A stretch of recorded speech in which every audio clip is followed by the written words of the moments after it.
Minister Shri Sridhar Babu గారు. అధ్యక్ష, గౌరవ ముఖ్యమంత్రి గారు ప్రవేశపెట్టిన సంతాప ప్రతిపాదన బలపరుస్తూ ఈరోజు మన అందరికీ కూడా సుపరిచితులు, ప్రత్యేకంగా నాకు చాలా దగ్గర వ్యక్తిగా ఒక అన్నగా మరి మాగంటి గోపీనాథ్ గారి అకాల మరణం చాలా దిగ్భ్రాంతిని కలిగించింది అధ్యక్ష. ఈరోజు వారు జూబ్లీహిల్స్ నియోజకవర్గానికి ప్రాతినిధ్యం వహించి మన అందరి సహచర ఎమ్మెల్యేగా ఈరోజు మన మధ్యలో లేకపోవటం కూడా చాలా బాధాకరం. మన అందరి హృదయాలను కూడా ఈ సందర్భం ద్రవింపజేస్తూ ఉంది అధ్యక్ష. గోపీనాథ్ గారు నేను చాలా దగ్గరగా వ్యక్తిగతంగా చూసిన వ్యక్తిని. వారికి ఆ రోజు తెలుగు యువత అధ్యక్షుడిగా ఉన్న సందర్భంలో వారి చిన్న తమ్ముడు మాగంటి రాజ్ కుమార్ అని నాకు చాలా దగ్గర మిత్రుడిగా, ఒక అన్నగా ఎల్లప్పుడూ కలిసి ఉండేవారం అధ్యక్ష.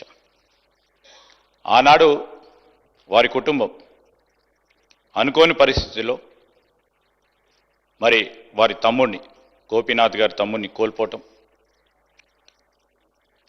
ఆనాడు వారి కుటుంబం కోల్పోయిన నేపథ్యంలో చాలా సంవత్సరాలు కూడా వారు ఆ కుటుంబం కోలుకోలేకపోయింది అధ్యక్ష.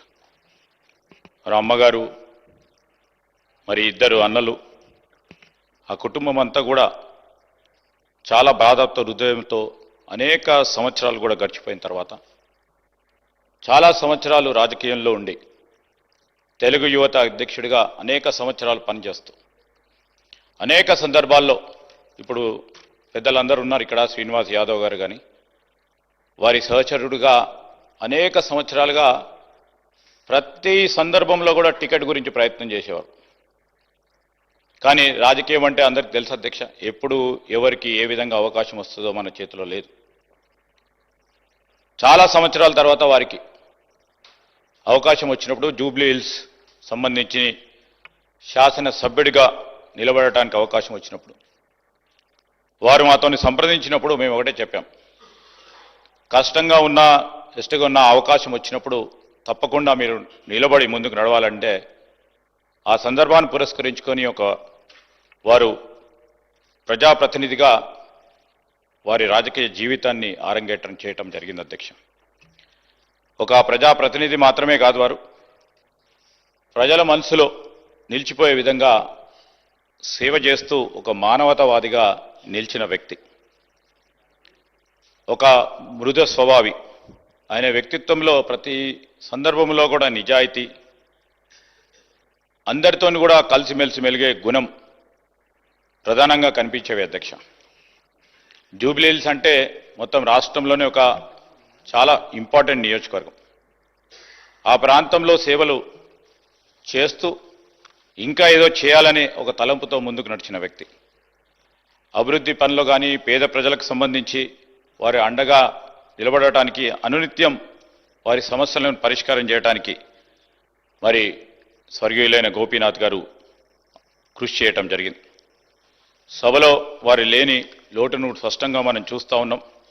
మరి ఈరోజు జూన్ 2, 1963 హైదరాబాద్లో హైదర్గూడలో కృష్ణమూర్తి మరియు మహానంద కుమారి దంపతులకు జన్మించిన గోపీనాథ్ గారు మరి 4 దశాబ్దాల పైచిలకు ప్రజాసేవలో, పార్టీలలో చురుగ్గా పనిచేసి పాల్గొన్నారు అధ్యక్ష. 1383లో ఉస్మానియా విశ్వవిద్యాలయం నుంచి BA పట్టభద్రుడై మరి 3 సార్లు జూబ్లీహిల్స్ నియోజకవర్గానికి ప్రాతినిధ్యం వహించిన గోపీనాథ్ గారు 1983లో వారు తెలుగుదేశం పార్టీని స్థాపించిన సందర్భంలో ఒక యువకుడిగా వారి రాజకీయ ప్రస్థానాన్ని ప్రారంభించి 85 నుంచి 92 వరకు తెలుగు యువత రాష్ట్ర అధ్యక్షుడిగా పనిచేస్తూ అదేవిధంగా 87-88లో హైదరాబాద్ అర్బన్ డెవలప్మెంట్ అథారిటీలో కూడా డైరెక్టర్గా వారి పాలనా పరంగా తొలి అనుభవాన్ని మొదలుపెట్టారు అధ్యక్ష. మరి 88 నుంచి 93 వరకు వినియోగదారుల ఫోరం అధ్యక్షుడిగా, టీడీపీ హైదరాబాద్ జిల్లా అధ్యక్షుడిగా వారు బాధ్యతలు నిర్వహించారు. 2014లో మరి జూబ్లీహిల్స్లో వారికి అవకాశం రావటం, 3 మార్లు గెలవటం, మరి ఈరోజు మేమందరం కూడా మన అందరికి కూడా కటింగ్ అక్రాస్ పార్టీస్ అధ్యక్ష గోపీనాథ్ గారి గురించి అందరూ కూడా వారి ఒక సహచరుని సమాజంలో ఒక నిజమైన ప్రజానాయకుని కోల్పోయిన అనే అంశాన్ని సభ దృష్టికి తీసుకొస్తూ ఈరోజు మరి గోపీనాథ్ గారి కుటుంబ సభ్యులకి,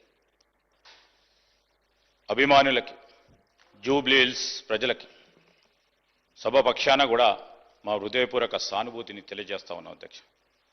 ఆయన ఆత్మకు శాంతి చేకూరాలని, ఆయన చూపిన మార్గం, ఆయన నడిచిన మార్గం, మంచి పనులు చేసిన మార్గం మనకు అందరికీ కూడా ప్రేరణగా నిలవాలని మనసారా కోలుకుంటూ వారి కుటుంబ సభ్యులందరికీ కూడా మరి ప్రగాఢ సానుభూతిని తెలియజేస్తూ సెలవు తీసుకుంటున్నాను అధ్యక్ష.